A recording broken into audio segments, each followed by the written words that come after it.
The health of the seas is crucial to our own health.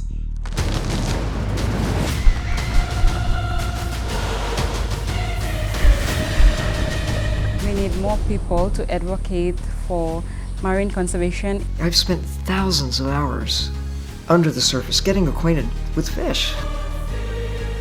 To protect our host.